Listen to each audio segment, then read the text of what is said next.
Հումորիստ դերասան Ռաֆայել Երանոսյանը շարունակում է ակտիվ գործունեություն ծավալել նաև սոցիալական հարթակներում, որտեղ էլ, բացի անձնական լուսանկարներից, դերասանը նաև հրապարակում է ու անդրադառնում է սոցիալական հարցերին վերաբերող լուսանկարներ ու տեսանյութեր։ Հերթական անգամ Ռաֆայել Երանոսյանը կիսվել է ինստագրամյան օգտատերերից մեկի հրապարակած տեսանյութով։ Տեսանյութում հայրը իր երեխայի համար օգնություն է խնդրում։ Այս տեսանյութն առաջարկում ենք լսել առանց մեկնաբանության։ Ես Մոնթեի հայրիկն եմ, երեխան դեկտեմբերի 26-ին ստացել է խորը այրվածք 3-րդ բեհաշճանի,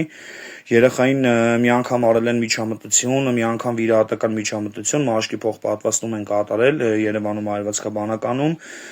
երեխային նշանակել են երկարատև մոտավորապես մի տարի ու կես դեղեր, որ պետք է երեխան օգտագործի և գիտրի, որը պետք է բերեն Գերմանիայից, նախապես բոլորիցս շատ շնորհակալ եմ։ Կյանքի ուղիներով հաղորդման հերթական հյուրը դերասան Ռաֆայել Երանոսյանն է։ Star News-ը հետևել է զրույցին ու առանձնացրել հետաքրքիր հատվածները։ Ռաֆայելը հաղորդման ընթացքում խոսել է մայրիկին կորցնելու մասին։ 2015 թվականին 65 տարեկան հասակում մահացել է դերասանի մայրը։ Ռաֆայելը երեկոյան էր վերադարձել Միացյալ Նահանգներից։ Խոսել էր մայրիկի հետ ու խոստացել, որ առավոտյան գյուղ կգնա, բայց առավոտյան իմանում է մոր հանկարծակի մահվան մասին։ Շատ անգամ նա իրեն է մեղադրում, միգուցե նախորդ օրը գնար և ամեն բան այլ կերպ լիներ։ Հիմա ամենակարևոր միջոցառումներից, ներկայացումներից առաջ գնում է, նստում ու զրուցում մայրիկի հետ։ Այս մասին խոսելիս Ռաֆայել Երանոսյանը նշեց հետևյալը. «Իմ ամենալավ հանդիսատեսը մամաս էր, ասում էր շատ լավ ա։ Պապաս ասում էր տղա ջան, ծամածռություն է սա։ Մամաս ասում էր, հա ինչ, լավ չի, ոգևորում էր ինձ։ Սենց մի բան կա չէ, արա էնքան լավ գործեր, որ ընկնես դրախտ։ Ես համոզված եմ, իմ մայրը էնքան բարի կին ա եղել, որ հիմա դրախտում ա։ Ես գիտեմ, որ մենք էլ բարի գործեր պիտի անենք, որ գնանք դրախտ ու մեր մայրիկի կարոտն առնենք։ Տարեց տարի ավելի է զգում այդ բացը։ Շատ կուզեի, որ մայրս տեսներ էն ինչ ունենք հիմա։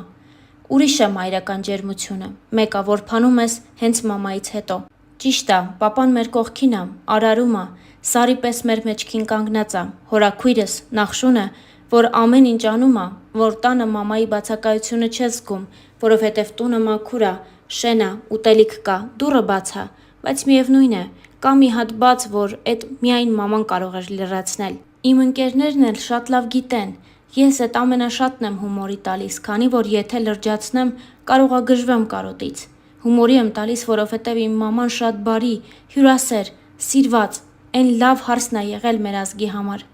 Ու բոլորը մինչև այսօր հիշում են, գալիս ասում են, ա դե նաթ էլ չկաս էլի, ինքն իր վատ լինելուց չէր խոսում, ու դրա արդյունքում մահվան ժամանակ ոչ մեկս իրա կողքը չէինք, երեկոյան եկա, հյուրախաղերից էի գալիս, միշտ գյուղ էի գնում, էդ օրը չգիտեմ ինչ եղավ, մնացի քաղաքում, առավոտյան զանգեցի, ասեցին հասի, մինչև հասա, եղավ ինչ եղավ, մենք չէինք հավատում, որ կարա սենց բան լինի, առողջական խնդիրներ, ճնշում ուներ, բայց գնում էինք հիվանդանոց, երբեմն ինձ մեղադրում եմ, ասում եմ, եթե գիշերը գնայի, շուտ հիվանդանոց կտանեի, բայց եղավեն, ինչ եղավ։ Մայրիկիս գերեզմանը մեր համար սրբատեղի ա, եթե մեր հետ մի բան լինում ա, պետք ա գնանք, կիսվենք։ Հայրս մինչ օրս չի հաշտվում, 10 տարի պայքարեց, որ մամայի գերեզմանի մոտ ծառեր աճացնի, ու արեց։ Ռաֆայելը հուզվեց ու հավելեց, որ մայրը միշտ կենդանի կմնա իր հիշողության մեջ։ Ռաֆայել Երանոսյանը նաև անդրադարձավ իր անձնական կյանքի մասին խոսակցություններին, նշելով հետևյալը. «Վստահ եմ, հիմա շատերը նայում են ու ասում, այ տղա ջան, պսակվի, ընտանիքից լավ բան չկա։ Ճիշտ եք ասում, խոստանում եմ, կգա այդ հրաշալի օրը, և իմ ամենամեծ ձեռքբերումը կլինի իմ ընտանիքը, իմ զավակները, տարիքի հետ մի քիչ ուրիշ ձև ես դառնում»։ Ռաֆայել Երանոսյանը խոսել էր նաև մարզից մայրաքաղաք գալու և իր գործունեությունը սկսելու մասին։ Ես երբեք չեմ նեղվել իմ գյուղում ծնվելու փաստից, գյուղում ապրելու, գյուղը սիրելու, գյուղում անցկացրած մանկությանս, պատանեկությանս, երիտասարդությանս փաստից։ Հիմա էլ, երբ ազատ ժամանակ եմ ունենում, ամենալավ տեղը, որ կարող եմ ինձ լիարժեք, հանգիստ ու ապահով զգալ, իմ հայրական տունն է, հայրս, հորաքույրս։ Չի կարելի մոռանալ ծննդավայրը, ակունքներդ, մոռանալ այն տեղը, որտեղ ծնվել ու մեծացել ես և ձևավորվել ես որպես մարդ։ Իմ ծնողներն ինձ այդպես են դաստիարակել, եղբայրներս էլ այդպիսինն են։ Մենք ունենք լավ տուն, լավ ծնողներ, հորաքույրս դարձել է ինձ համար արդեն մայր։ Ռաֆայել Երանոսյանն ասել էր, որ կողքին կա սիրելի էակ։ Չի ներկայացրել նրան, ասել է, որ շուտով կամուսնանան։ Ինչու չի գալիս այդ շուտովը, ինչ է կատարվում հիմա։ Այս մասին եւս դերասանը խոսել էր նույն հարցազրույցի ընթացքում։ Իմ կյանքում միշտ մարդ լինում է։ Անձնական կյանքս շատ չեմ սիրում հրամցնել ու ներկայացնել։ Ես շփվելիս գեղեցիկ սեռի հետ մինչև այն կետը, որ պետք է հասնի եկեղեցով կամ թղթով արդեն գրված լինի։ Տեր եւ հնազանդ չեմ սիրում հրամցնել։ Այն ժամանակ, երբ ուզում էինք արդեն ամուսնանալ, ինչ-ինչ պատճառներով չստացվեց այդ ամուսնությունը։ Միշտ շաբաթն ուրբաթից շուտ է գալիս։ Աստված տա ամեն ինչ լավ ստացվի։ Հետո մի քիչ էլ մեծացել ես, ուրիշ ձև ես, բնավորությունդ ուրիշ ձև է դարձել։ Քեզանից երիտասարդ աղջկա հետ, որ շփվում ես, շատ բաների հետ չես հարմարվում, շատ բայցեր կան, շատ հարցումներ։ Հա, ես եմ մեղավոր շատ բաներում, իդեալական մարդ չկա։ Ես էլ այդ օրվան բոլորից շատ սպասում եմ, եւ ես էլ ուզում եմ այդ հաճույքը զգալ։ Ես էլ ընտանեկան հաճույքը զգամ, արդեն ընտանիքիս հետ տոնածառը զարդարեմ ու պատրաստվեմ ամանորին, անկեղծացել էր Ռաֆայելը։ Վերադառնալով իր հայրական տան թեմային, Ռաֆայելը նշել էր. Քո տան կտուրից եթե կտրվեցիր, կմոռանաս ամեն ինչ։ Եթե տունդ մոռանաս, կմոռանաս ամեն ինչ։ Եթե տունդ մոռանաս, հողդ էլ կմոռանաս։ Չի կարելի։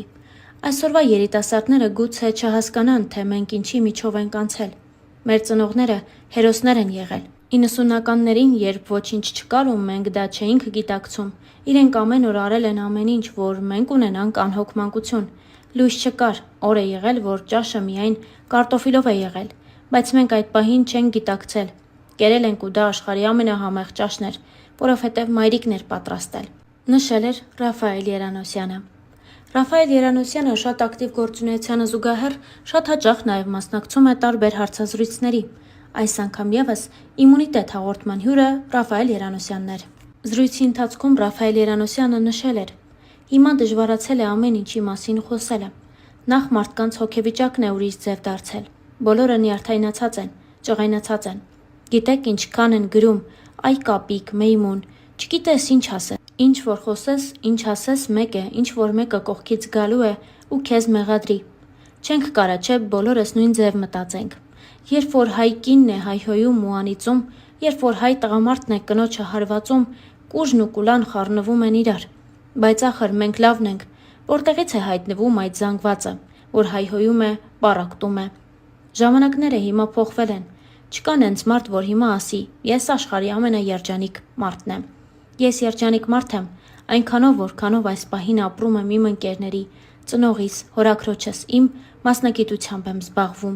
բայց իրականության մեջ, որ նայում ես, կա հոգս, խնդիր, լիքը չբացահայտված կետեր, ահա որա։ Իսկ դու մարդ ես, մսից ու արյունից։ Երբ որ հարևանդ իր երեխային մինչև այսօր փնտրում է, դու չես կարող շատ երջանիկ լինել։ Մեկը դու մտնում ես իր վշտի մեջ։ Ես չարաբաստիկ պատերազմից հետո կորցրել եմ եղբայր, կորցրել եմ ընկերոջ երեխաներ, հույսս ու հավատս ամարել, թասիբս անկճվել, բայց ես չեմ փորձում պարտված մնալ, անկեղծացել էր Ռաֆայել Երանոսյանը։